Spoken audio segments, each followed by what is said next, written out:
प्रिय दोस्तों, नमस्कार। तैयारी नाम के इस यूट्यूब चैनल में आपका पुनः हार्दिक स्वागत करता हूं। दोस्तों, आज के वीडियो में हम बात करने वाले हैं कि यूपीएससी में किस टाइप के क्वेश्चन हमेशा से ट्रेंड्स में रहे हैं। इस टाइप के क्वेश्चन हमेशा यूपीएससी में पूछे गए हैं। ये सारी चीज़ें मैं आपको आज इस वीडियो में कुछ क्वेश्चंस की, केवल उस बिहाफ पे नहीं, आपको क्वेश्चंस के, जैसे हम 2016 का क्वेश्चन पेपर लेते हैं उसमें कुछ क्वेश्चंस को आप देखेंगे और वही क्वेश्चंस आपको 2018 के में 20 के एग्ज़ाम में, ठीक है, रिसेंटली एग्ज़ाम जो पिछला हुआ था उसमें, अभी जो आपका एग्ज़ाम होगा उसमें भी, और इससे पहले लगभग जो एग्ज़ाम है उनमें क्वेश्चंस आते रहे। वो क्वेश्चंस ट्रेंड में रहते ही हैं यूपीएससी के, एक नहीं तो 1 साल बाद, 2 साल बाद, ठीक है, लगातार जो ट्रेंड्स में रहते हैं उस क्वेश्चंस पे हम बात करते हैं।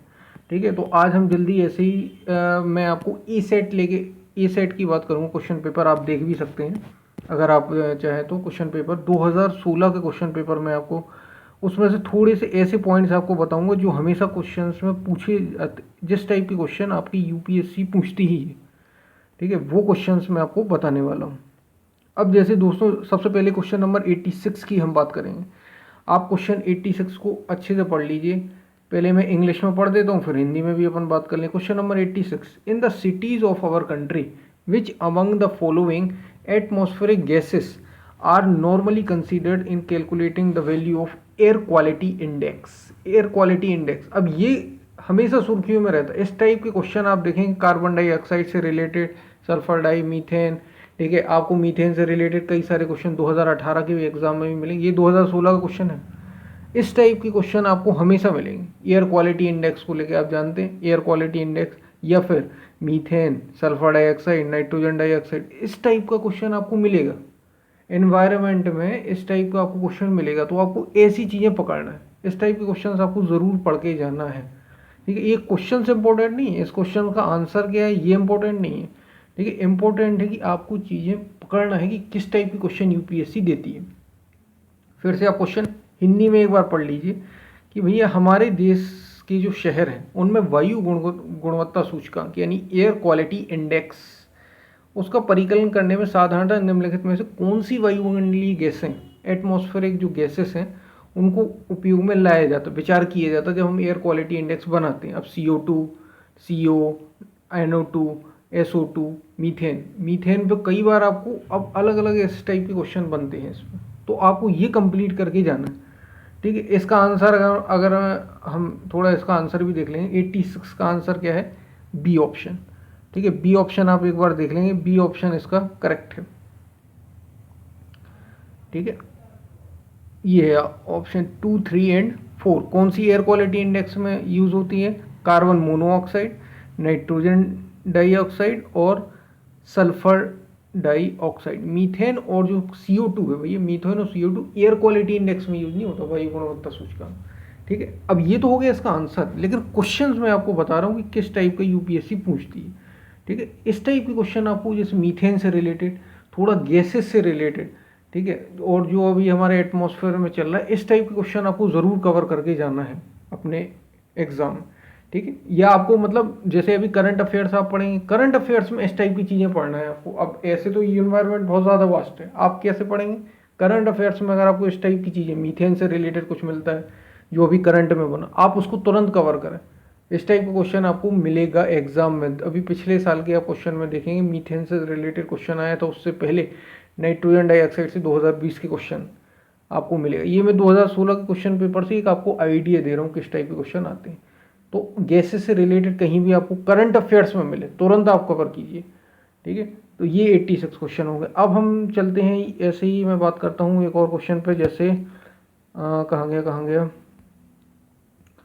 अब देखिए, ये देखिए, अब ये क्वेश्चन 77 क्वेश्चन देखिए दोस्तों। The term regional comprehensive economic partnership often appears in the news in context of the affairs of a group of countries known as G20, ASEAN, SCO, SHARC।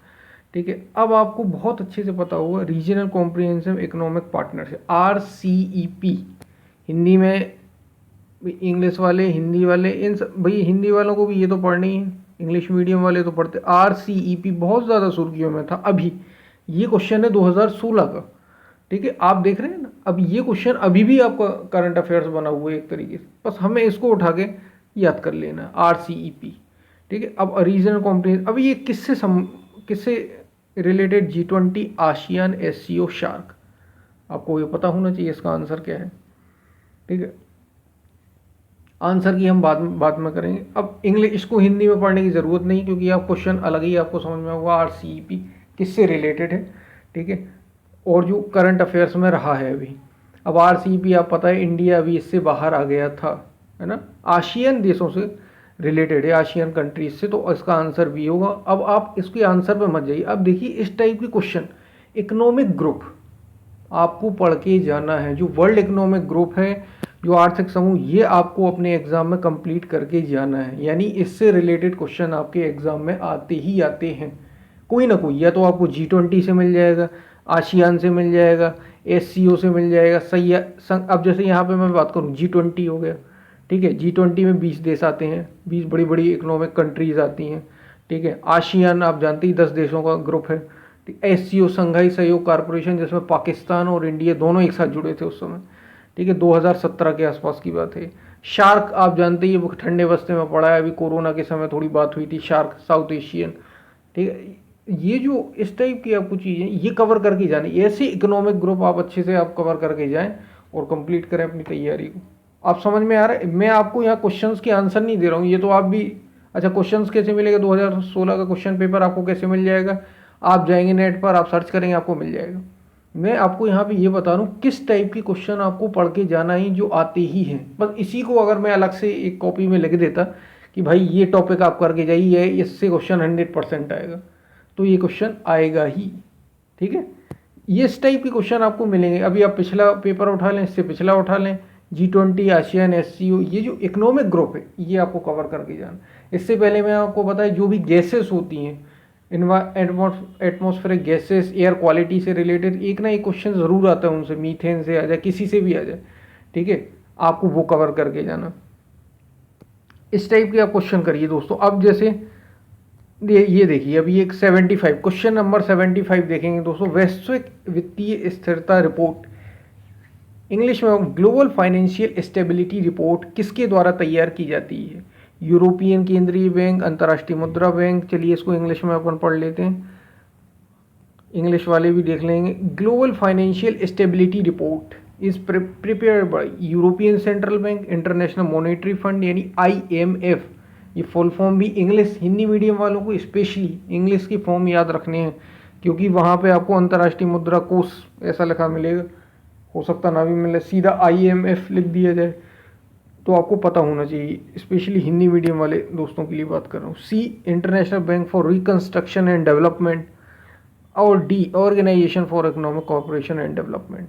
अब इसका आंसर 75 को आपको पता होना चाहिए कि global financial stability report, global यानी वैश्विक वित्तीय स्थिरता रिपोर्ट कौन जारी करता है, बस सीधा सीधा सा क्वेश्चन आपको पता। यानी इससे अब आप यहाँ ये ना देखिए कि किससे क्वेश्चन पूछा जा रहा है, आपको ये देखना है कि ये जो जैसे IMF की मैंने बात की, ठीक है, ये इसका आंसर है।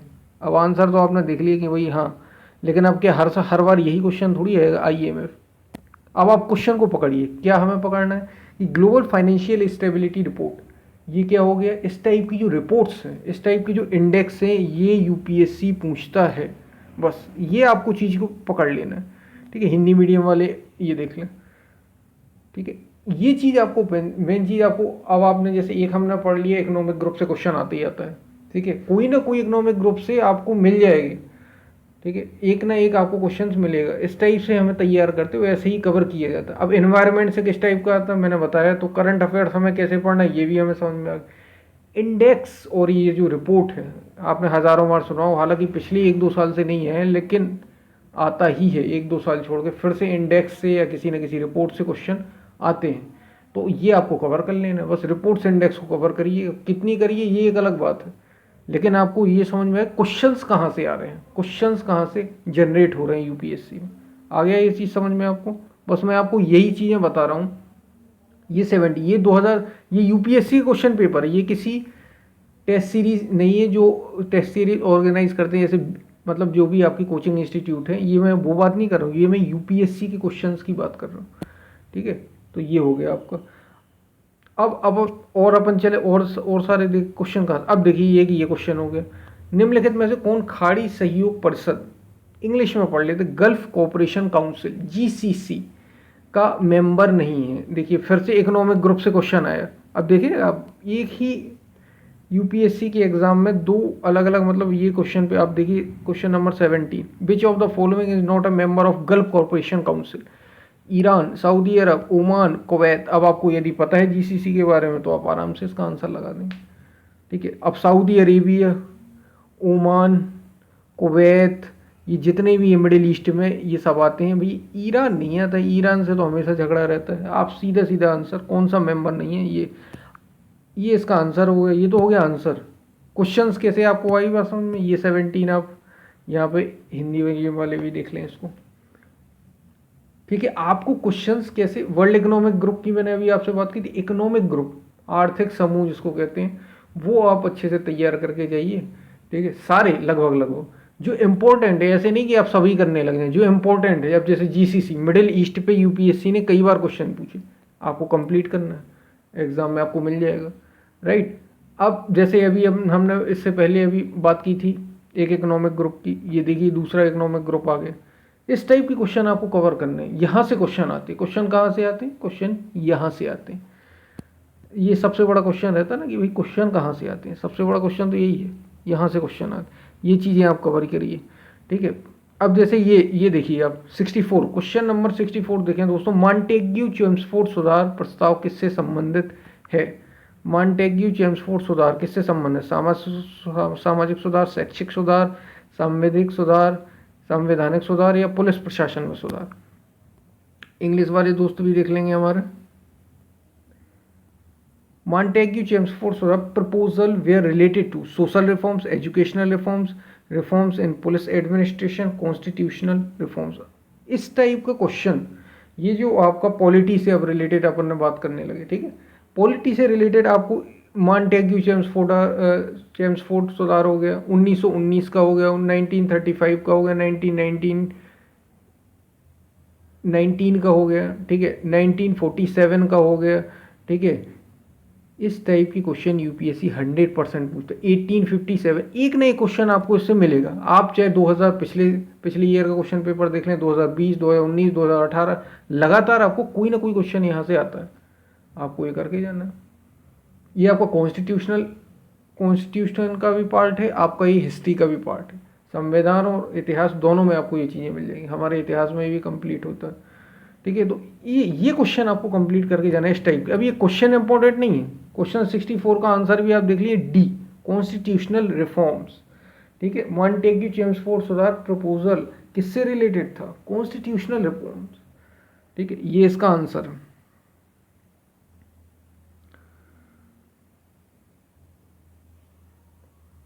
ये सोशल रिफॉर्म्स था, एजुकेशन। अब देखिए कितना बेसिक क्वेश्चन है, ठीक, कितना बेसिक क्वेश्चन है कि ये है क्या। ये कोई सोशल रिफॉर्म था, एजुकेशनल रिफॉर्म था, रिफॉर्म्स इन पुलिस एडमिनिस्ट्रेशन था, या कॉन्स्टिट्यूशनल रिफॉर्म्स था। ये आपका आंसर होगा दोस्तों। ऐसे कवर करेंगे आप तो आपको चीज़ें बहुत आसानी से आपके एमसीक्यूज होंगे। कहाँ से क्वेश्चन आते हैं, अब भाई यहाँ से हमेशा क्वेश्चन आते हैं। 1935 का कॉन्स्टिट्यूशनल, मतलब जो उस समय हमारा 1935 का संवैधानिक सुधार था उससे संबंधित हो। ठीक है, कॉन्स्टिट्यूशनल एक्ट हो, या फिर मतलब 1947 का हो, कोई भी इनसे क्वेश्चन आते ही हैं। 1857 का हो, ठीक है, इससे पहले 1833 का हो, चार्टर एक्ट 1813 का हो, ये आपको कंप्लीट करना है। कहाँ से क्वेश्चन आते हैं, यहाँ से क्वेश्चन आते हैं। 1793 का चार्टर एक्ट हो, ठीक है, 1833 के बाद आप जानते हैं चार्टर एक्ट, 1853 का चार्टर एक्ट आया, उसके बाद सीधा 1857 के बाद तो ये सब बंदी हो गया था, आप जानते हैं। तो यहाँ से क्वेश्चन आता। अब ये चार्टर एक्ट, इनसे आपको पूरे रट लेने एकदम, एक से एक क्वेश्चन यहाँ से आपको मिलता ही है। बस यहाँ से क्वेश्चन आते हैं। यूपीएससी क्वेश्चन कहाँ से बनाते हैं, यहाँ से क्वेश्चन बनाते। आप देख लीजिए पिछले एग्जाम में अगर नहीं आए हैं क्वेश्चन तो। ठीक है, अब हम जल्दी से चलते हैं और क्वेश्चंस पे भी हम बात करते हैं। कई सारे क्वेश्चंस है ये मैं आपको बेसिक जैसे मैंने आपको कई सारे क्वेश्चंस बताता कि ये क्वेश्चंस आते ही हैं लगभग, और ऐसी हर आपको क्वेश्चन। अब जैसे ये देखिए 58 क्वेश्चन आपका इस टाइप का, सत्य शोधक समाज ऑर्गेनाइज्ड क्या ऑर्गेनाइज कर, a movement of upliftment of tribal affairs, a temple entry movement in Gujarat, a pheasant movement in Punjab, anti caste wise movement in Maharashtra. दोस्तों इसका आंसर हिंदी मीडियम वाले या दोस्त और जल्दी से सुन लेंगे कि सत्यशोधक समाज संगठित किया था, किसको संगठित किया था?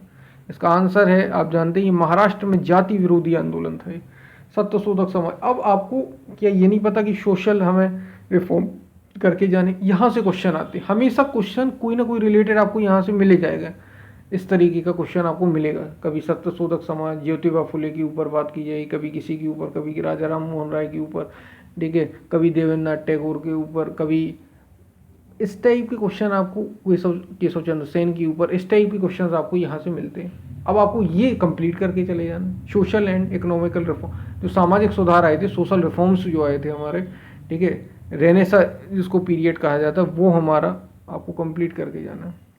इंडिया का जो रेनेसा पीरियड आप कंप्लीट करके जाइए, आपको क्वेश्चन मिलेंगे ही मिलेंगे। बस ये इस टाइप की आप चीज़ें करके जाइए, आपको क्वेश्चंस मिलेंगे, यहाँ से क्वेश्चंस आते हैं, ठीक है। अब हम और क्वेश्चंस की अगर मैं बात करूँ, आपको क्वेश्चंस कहाँ से आते हैं, ये अपन बात कर रहे हैं, बहुत ही इम्पोर्टेंट है, ठीक है। और इम्पोर्टेंट क्यों? क्योंकि हमें ये नहीं पता रहता कि क्वेश्चन कहाँ से आते हैं। हम तो ये सोचते हैं कि यूपीएससी ऐसे ही क्वेश्चन दे देता है कोई भी उठा के।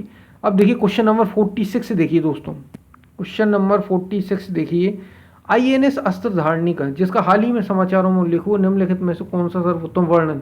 उभयचर युद्धपोत, नाभिकीय शक्ति संचालित पनडुब्बी है, टारपीडो है, क्या है आईएनएस अस्त्रधारणी? इसी टाइप का यूपीएससी क्वेश्चन आपको देगा ही देगा, ये याद रखिए। अगर आपको, जैसे मैं साइंस एंड टेक से बात करूँ, साइंस एंड टेक से, तो साइंस एंड टेक से क्वेश्चन इस टाइप का आता है कि ये क्या है, बस आपको एक क्वेश्चन लिखा हो, आपको ये पता बस होना चाहिए कि ये, जैसे मैं करूँ अग्नि 4 क्या है, एक मिसाइल है, एक टारपीडो है, एक लॉन्च व्हीकल है, क्या है ये, वॉरहेड है, क्या है, बस ये क्वेश्चन आपको हो गया, ये पता होना चाहिए कि भाई अग्नि 4 एक मिसाइल है, बैलिस्टिक मिसाइल, बस इतना आपको पता होगा, आंसर मिल जाए। जैसे यहाँ पे आया आईएनएस अस्त्रधारणी क्या है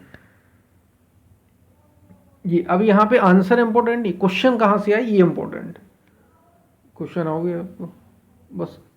तो दोस्तों इस टाइप के आप तैयारी करेंगे तो आपको क्वेश्चंस यहाँ से क्वेश्चंस मिलेंगे। अब साइंस एंड टेक से आपको ये चीज़ें, साइंस एंड टेक की, आईएनएस ये क्या है, ये क्या है, जैसे S-400 अभी हाल ही में करंट बहुत ज़्यादा सुर्खियों में रहा, क्या है, रशिया से ली गई, रशिया से हम लेने वाले ली गई, कुछ भी समझिए आप, है क्या ये पता होना चाहिए आपको, बस S-400 क्या है।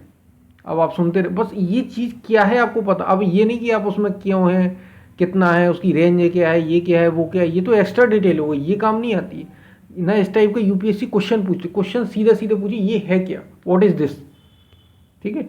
ये यूपीएससी क्वेश्चन सीधा सीधा ये पूछो, which one of the following INS Astradharini that is was in row, description ये क्या है, रिसेंटली क्या है न्यूज़ में, ये जो था ये है क्या, बस ये आपको पता होना। साइंस एंड टेक से इसी टाइप का। अभी आप इसरो का एक क्वेश्चन यूपीएससी ने पूछा था, अगर आप 2021 का क्वेश्चन पेपर देखेंगे तो आपको मिल जाएगा, इस टाइप का क्वेश्चन यूपीएससी ने फिर से पूछा था साइंस एंड टेक से, ठीक है, जिसमें उसका आंसर DRDO था, आप देख लेंगे तो आपको मिल जाएगा। तो इस टाइप के क्वेश्चन यूपीएससी पूछती है। अब नेशनल पार्क, टाइगर रिजर्व, इनसे क्वेश्चन एक ना एक पूछना ही है यूपीएससी को, आप इसको तैयार करके जाइए, ये है क्या, कहाँ से है, इसकी लोकेशंस क्या है, बस ये क्वेश्चंस का सेट हो गया, आप इसको तैयार करेंगे आपको आंसर मिल जाएगा। तो दोस्तों इस टाइप के आप क्वेश्चन तैयार करेंगे तो आपकी निश्चित रूप से हेल्प होगी। ऐसे आप पढ़ के जाएंगे, ये यूपीएससी के क्वेश्चन है, ये मैं अपने मन से कोई क्वेश्चन नहीं बनाया मैंने, ये यूपीएससी ने ऐसे क्वेश्चन दिए, मैं आपको यही इन्हीं क्वेश्चन से ये बता रहा हूँ कि भाई। अब जैसे ये क्वेश्चन नंबर 50 देखिए, 50 क्वेश्चंस आप देखिए, हिंदी मीडियम वाले भी देख लें उसको, इंग्लिश मीडियम वाले भी देख लें। क्वेश्चन नंबर 50, भारत के धार्मिक इतिहास के संदर्भ में बौद्ध धर्म से, आपको पता है जैन धर्म बौद्ध धर्म से क्वेश्चन आते ही है, तैयार कर लीजिए, इसका आंसर मिल जाएगा आपको। मैत्रेयी एक क्वेश्चन अभी 2019 में पूछा था, ठीक है, वो कि बौद्ध का आने वाला जन्म कौन सा है, तो बौद्ध धर्म से संबंधित, जैन धर्म से संबंधित आप क्वेश्चन तैयार करिए, क्वेश्चन 100% आपको मिलेगा। बिल्कुल आपको एक वे में जाना, प्रॉपर वे में आप चलेंगे, आपको आंसर, अब इसका 50 का आंसर भी सुनते जाइए, 50 का आंसर बी है आपका यहाँ, ठीक है। तो ये दोस्तों ऐसे आपको तैयार करके जाना है। और ये क्वेश्चन कहाँ से आती है ये मैंने अभी आपको बेसिक बताया, मैं आपको फिर इससे रिलेटेड और सारे क्वेश्चन, ये 2016 का ये सेट है, ठीक है, ऐसे मैं आपको कई और क्वेश्चंस बताऊंगा। आंसर बताना यहाँ पे बात नहीं, बात ये है कि क्वेश्चंस कहाँ से आते हैं, ठीक है। और क्या अभी हमें पढ़ना है, अब हम 10-12 दिन में क्या पढ़ें, 15 दिन में यही चीज टॉपिक कवर करके जाइए। आप यूपीएससी ने यहाँ से क्वेश्चन पूछे वो टॉपिक कवर करके जाइए, आपको आसानी पड़ेगी एग्जाम निकालने में। ठीक है। तो दोस्तों हम फिर मिलते हैं नई वीडियो के साथ, तब तक के लिए धन्यवाद। अगर अपने चैनल को सब्सक्राइब नहीं हो तो सब्सक्राइब ज़रूर करें।